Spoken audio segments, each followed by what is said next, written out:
Shri advocate Arunkumar, ഈ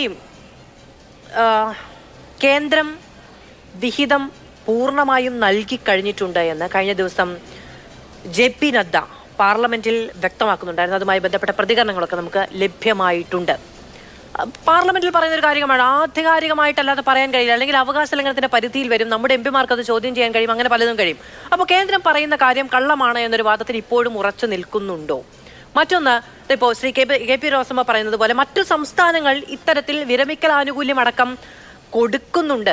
എല്ലാ സംസ്ഥാനങ്ങളുമല്ല, നമ്മളങ്ങനെ എല്ലാ സംസ്ഥാനങ്ങളുടെയും പിന്നാലെ പോകുന്ന ഒരു സംസ്ഥാനമല്ലോ. നമ്മൾ നമ്പർ 1 നമ്മൾ മുന്നോട്ട് പോകുന്നതും കേരളത്തെ കണ്ടുപഠിക്കുമെന്ന് ലോകത്തോട് പറയുന്നവരുമൊക്കെ അല്ലേ. അപ്പോൾ ഇങ്ങനെ ചില സംഭവഗതികൾ ലോകത്തിന്റെ അല്ലെങ്കിൽ ഇന്ത്യയുടെ പല ഭാഗങ്ങളിൽ നടക്കുന്നുണ്ട് എന്ന് പറയുമ്പോൾ ഇപ്പോഴും ഇനി പരിഗണിക്കാനോ പരിഹരിക്കാനോ കഴിയില്ല എന്ന് പറയുന്നതല്ലാതെ നമ്മുടെ സാമ്പത്തിക സ്ഥിതി അല്പം മെച്ചപ്പെട്ടിട്ടുണ്ടെങ്കിൽ വിരമിക്കൽ ആനുകൂല്യം അടക്കം കൊടുക്കേണ്ടതാണ് എന്ന് സർക്കാർ കാണുന്നുണ്ട്. നമുക്കത് വരുന്ന വഴിക്ക് പരിഗണിക്കാം എന്നുപോലും അതൊന്ന് ലഘൂകരിച്ച് ചിന്തിക്കാൻ കഴിയാത്ത സാഹചര്യം എന്താണ് അരുൺകുമാർ?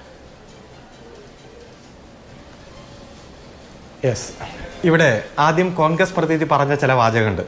കർണാടകത്തിലുള്ളത് തരണം. മാധുവിൻ്റെ വാട്സപ്പിലേക്ക് ഞാൻ കർണാടക ബജറ്റ് ബജറ്റിന്റെ കോപ്പി അയച്ചിട്ടുണ്ട്. അതിൽ കൃത്യമായിട്ട് ഒരു പാരഗ്രാഫ് ഉണ്ട്, എത്ര രൂപയാണ് വർദ്ധിപ്പിച്ചതെന്ന്. 5000 രൂപയാണ് കർണാടകത്തിലുള്ളത്, 1000 രൂപ വർദ്ധിപ്പിച്ചു. The honorarium of ASHA workers will be enhanced by 1000 by providing team based incentive. 148ാമത്തെ പാരഗ്രാഫ് ആയിട്ടുണ്ട്. ഞാൻ അങ്ങേക്ക് അയച്ചിട്ടുണ്ട്, എൻ്റെ എല്ലാ കോപ്പിയും അയച്ചിട്ടുണ്ട്. വളരെ വന്ന് പച്ചയായ നുണ പറയുക. 10000 രൂപ എന്ന് കേരളത്തിലെ കോൺഗ്രസ് പ്രഖ്യാപിച്ചിട്ട് കാര്യമില്ല. 5000 രൂപയുള്ളത് 1000 രൂപ കൂടി കൂട്ടി 6000 എന്നാണ് കർണാടകത്തിൽ പ്രഖ്യാപിച്ചത്. 1 രൂപ പോലും കൂട്ടി കൊടുത്തിട്ടില്ല, പ്രഖ്യാപനമുണ്ട്. പിന്നെ പറയുന്നു രാത്രി വന്ന് ടാർപ്പളിൻ അയച്ചു മാറ്റി. ബഹുമാനപ്പെട്ട ഹൈക്കോടതി പറഞ്ഞു സെക്രട്ടേറിയറ്റ് മുമ്പിൽ പന്തൽ പാടില്ല. അതുമായി ബന്ധപ്പെട്ടുകൊണ്ട് എല്ലാ രാഷ്ട്രീയ പാർട്ടികളുടെ നേതാക്കന്മാരെ, ശ്രീ രമേശ് ചെന്നിത്തല അടക്കമുള്ളവരെ ഹൈക്കോടതി വിളിച്ചു വരുത്തി. ആ നടപടി തുടരുമ്പോൾ അവർ ഈ സമരത്തെ അടിച്ചമർത്താൻ വേണ്ടി ശ്രമിക്കുന്നു. ട്രെയിനിങ് ഇപ്പൊ നടത്തിയില്ലെങ്കിൽ എന്താണ് കേന്ദ്രം? പാതയടച്ച സമരപ്പന്തലോ സമ്മേളന പന്തലോ ഒക്കെ കെട്ടരുതെന്ന് കൂടി ഇടയ്ക്കൊക്കെ പറയാറുണ്ട്. നമ്മൾ അതൊക്കെ കൃത്യമായി കേൾക്കാറോ അനുസരിക്കാറോ ഒക്കെ ഉണ്ടല്ലേ? 2 ദിവസം മുമ്പ് തിരുവനന്തപുരത്ത് രാവിലെ തൊട്ട് വൈകുന്നേരം വരെ ആചാരാനുഷ്ഠാനങ്ങളുടെ ഭാഗമായി ജില്ല മുഴുവൻ സ്തംഭിപ്പിച്ചു. എന്തേ ഹൈക്കോടതി അത് കാണാതെ പോയത്? രാഷ്ട്രീയ പാർട്ടികൾക്ക് മാത്രം പ്രത്യേക നിയമമുള്ള നാടൊന്നുമല്ല, ജനാധിപത്യ നാടാണ്.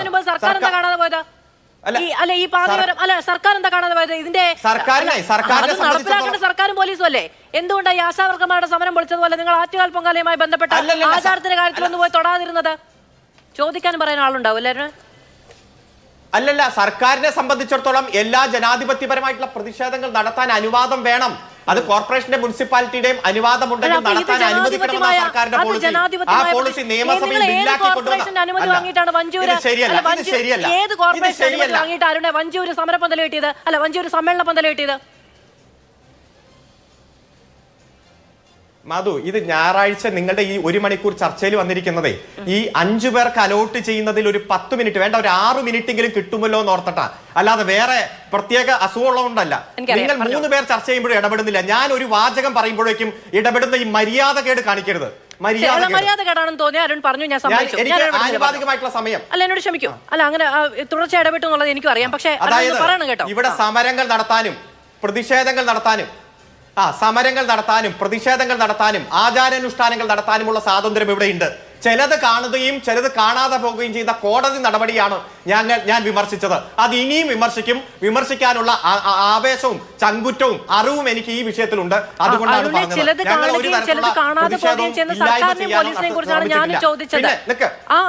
എനിക്കും ഉണ്ടാവണ്ടേ? ഇല്ലില്ല, സർക്കാർ ആ കാര്യത്തിൽ കൃത്യമായിട്ടുള്ള നയം അഫിഡവിറ്റ് മൂലം ഹൈക്കോടതി ഡിവിഷൻ ബെഞ്ചിന്റെ മുന്നിൽ വ്യക്തമാക്കിയിട്ടുണ്ട്. ഇനിയും വ്യക്തമാക്കും. ഇനി ആ കാര്യത്തിൽ നിയമനിർമ്മാണം നടത്തും. നിയമസഭയിൽ കൊണ്ടുവന്ന് ബില്ല് പാസാക്കി നിയമമാക്കും. ഇത്തരത്തിൽ പ്രതിഷേധവും അനുഷ്ഠാനവും ഒക്കെ നടത്താനുള്ള അവകാശം സംരക്ഷിക്കാൻ ഇച്ഛാശക്തിയുള്ള ഗവൺമെന്റ് ഇവിടെ. പിന്നെ കോൺഗ്രസിന്റെ പ്രതിനിധി പറഞ്ഞല്ലോ, 800 മാറ്റി ഒരു പ്രഖ്യാപനം നടത്തി. ഇച്ഛാശക്തിയിൽ അവർ പെടില്ലേ? നിങ്ങളെ തന്നെ റദ്ദ് ചെയ്തുകൊണ്ടാണ് പറയുന്നത്. അല്ല മിസ്റ്റർ, അല്ല, നിങ്ങൾ കേൾക്കൂ. നിങ്ങൾ ഒരു സൈഡ് മാത്രം കാണുന്നു, ഒരു കണ്ണുകൊണ്ട് മാത്രം കാണുന്നു. ഇപ്പോൾ നിലവിലെ സാഹചര്യം അനുസരിച്ച് ഹൈക്കോടതി വിധികളുണ്ട്. ഈ ഹൈക്കോടതി വിധികൾ എപ്പോഴാണ് അസ്ഥിരപ്പെടുന്നത്? നിയമനിർമ്മാണ സഭ നിയമം പാസാക്കുമ്പോഴാണ്. സുപ്രീം ആയിട്ട് വരുന്നത് കോടതി വിധികളല്ല, നിയമസഭയും ലോകസഭയും പാസ്സാക്കുന്ന നിയമമാണ്. ആ നിയമം ഇപ്പോൾ അല്ലെങ്കിൽ പാസ്സാക്കുന്ന സാഹചര്യമില്ല. ഈ ഗവൺമെന്റിനെ സംബന്ധിച്ചിടത്തോളം ഇക്കാര്യത്തിൽ വിശാലമായ കാഴ്ചപ്പാടുണ്ട്. അത് ഹൈക്കോടതിയിൽ ഫയൽ ചെയ്ത അഫിഡവിറ്റിലുമുണ്ട്. നിലവിൽ ഇപ്പോൾ ഹൈക്കോടതി ഓരോരുത്തരെ വിളിച്ചു വരുത്തുന്നു. ആ ഒരു സാഹചര്യത്തിൽ ചില ഡയറക്ഷൻസ് ഉണ്ട്. അത് ഗവൺമെന്റ് നടപ്പാക്കിയേ പറ്റൂ. അതാണ് പറഞ്ഞത്. അത് പോസിറ്റീവായിട്ട് കാണുക. എന്തെങ്കിലും ഇടതുപക്ഷ വിരുദ്ധത വെച്ചിട്ട് സംസാരിക്കല്ലേ. നിങ്ങൾ പറയുന്ന കാര്യം മാത്രം ഞാൻ പോസിറ്റീവായിട്ട് കാണാം. നിങ്ങൾ പറയുന്നത് എല്ലാം പോസിറ്റീവ്, മറ്റുള്ളവർ പറയുന്നതൊക്കെ നെഗറ്റീവ്. നിങ്ങൾ പറയുന്നത് മുഴുവൻ കേരളവും ഈ പോസിറ്റിവിറ്റിയും എല്ലാം നിങ്ങൾക്ക് കുത്തകയാണല്ലോ. മറ്റുള്ള ചോദ്യങ്ങളൊക്കെ നെഗറ്റീവ്. ഒന്നുമല്ല, ഈ ഇടപെടുന്ന നെഗറ്റീവ് തന്നെയാണ് ഞാൻ സൂചിപ്പിച്ചത്. മറ്റാരോടും ഇടപെടാൻ തോന്നില്ല. CPM-ന്റെ പ്രതിനിധി ഒരു വാചകം പറയുമ്പോഴും നിങ്ങൾക്ക് ഇടപെട്ടുകൊണ്ടേയിരിക്കണം. അത് നിങ്ങളുടെ തൊഴിലാക്കി മാറ്റി. അതുകൊണ്ട് കൂടുതലൊന്നും പറയുന്നില്ല, കേൾക്കുന്ന ജനങ്ങൾക്ക് മനസ്സിലാവുമല്ലോ. ഞാൻ എത്ര തവണ പറഞ്ഞു, താങ്കൾ എത്ര തവണ ഇടപെട്ടു. ഞാൻ 4 സെന്റൻസ് പറഞ്ഞു, നിങ്ങൾ 5 തവണ ഇടപെട്ടു. ഇനിയും നിങ്ങൾ ഇടപെട്ടോ. ഇനി നമുക്ക് അടുത്ത ചർച്ചയിൽ ആലോചിച്ചാൽ മതിയല്ലോ എന്തൊക്കെയാ ചെയ്യേണ്ടതെന്ന്. ഇവിടെ കോൺഗ്രസിന്റെ പ്രതിനിധി പറഞ്ഞു, വേതനം 1000-ൽ നിന്ന് 7,000 ആക്കി മാറ്റാവുന്നവർ എന്തുകൊണ്ട് ഇപ്പോൾ വർദ്ധിപ്പിക്കാൻ തയ്യാറാകുന്നില്ല? മിസ്റ്റർ, അത് വേതനമല്ല, കൂലിയല്ല, അത് ശമ്പളമല്ല, അത് ഓണറേറിയമാണ്. ഓണറേറിയത്തിന്റെ കാര്യവും ഇൻസെന്റീവും അതും മാറ്റി ഇവർക്ക് വേതനം കൊടുക്കാനുള്ള സാഹചര്യം ഒരുക്കണം എന്നതാണ് ഇവിടെ CITU അടക്കം ആവശ്യപ്പെടുന്നത്. ഞാനൊന്ന് ചോദിച്ചോട്ടെ, നിങ്ങൾ ഇത്രയും വലിയ വായിൽ സംസാരിച്ചല്ലോ, എന്തുകൊണ്ടാണ് കോൺഗ്രസിന്റെ തൊഴിലാളി സംഘടനയായ INTUC ഈ ആവശ്യം ഉന്നയിച്ചുകൊണ്ട് സമരം നടത്താത്തത്? INTUCയുടെ സംസ്ഥാന പ്രസിഡന്റ് ചന്ദ്രശേഖരൻ എന്താ പറഞ്ഞേ? ഈ നടക്കുന്ന സമരം സമരപ്രഹസനമാണ്, യഥാർത്ഥത്തിലുള്ള സമരമല്ല. കോൺഗ്രസ് വലിയ പ്രസ്ഥാനമല്ലേ?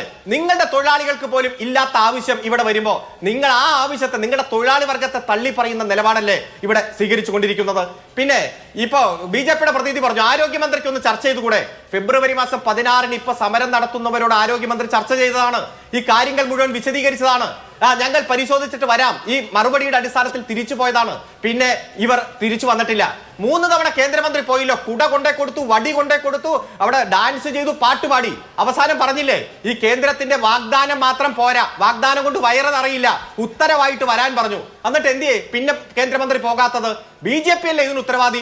നിങ്ങൾ ഇതിന്റെ ഇടയിൽ ഈ സമരത്തിൽ പങ്കെടുക്കുന്നവരെ അടർത്തിയെടുത്ത് വേറൊരു സംഘടന ഉണ്ടാക്കിയല്ലോ. ആ സംഘടനയ്ക്ക് BMS എന്ന് പേര് വിട്ടല്ലോ.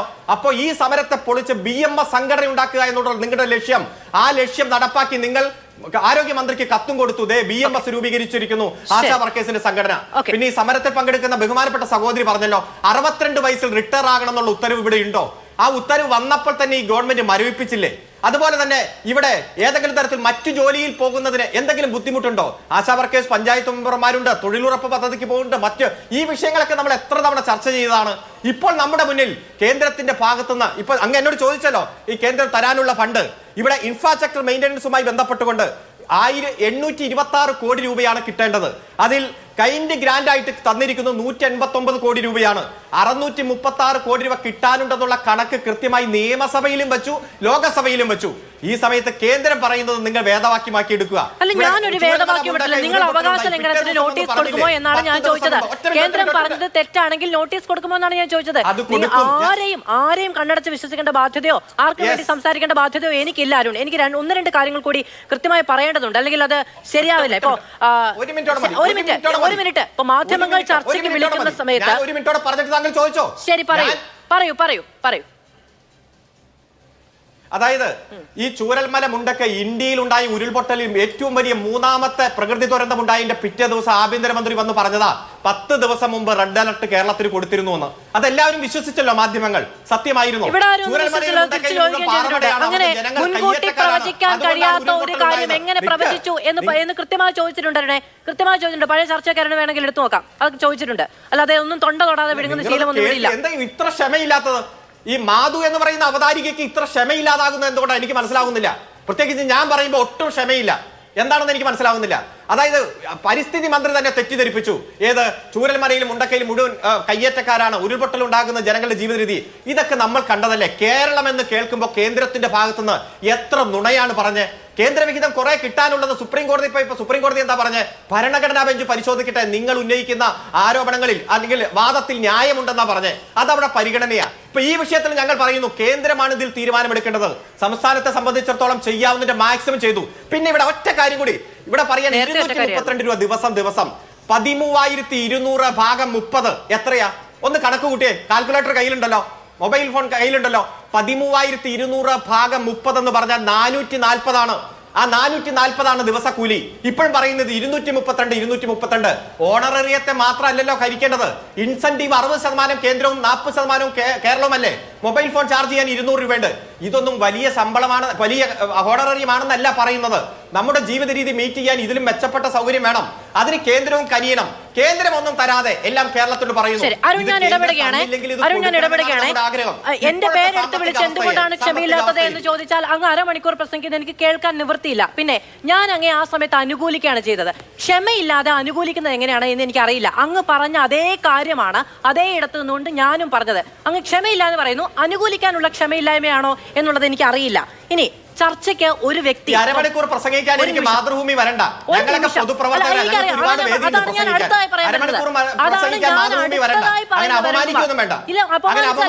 ഞാൻ പറയുന്നൊന്ന് കേൾക്കൂ. ഞാൻ അപമാനിച്ചല്ല.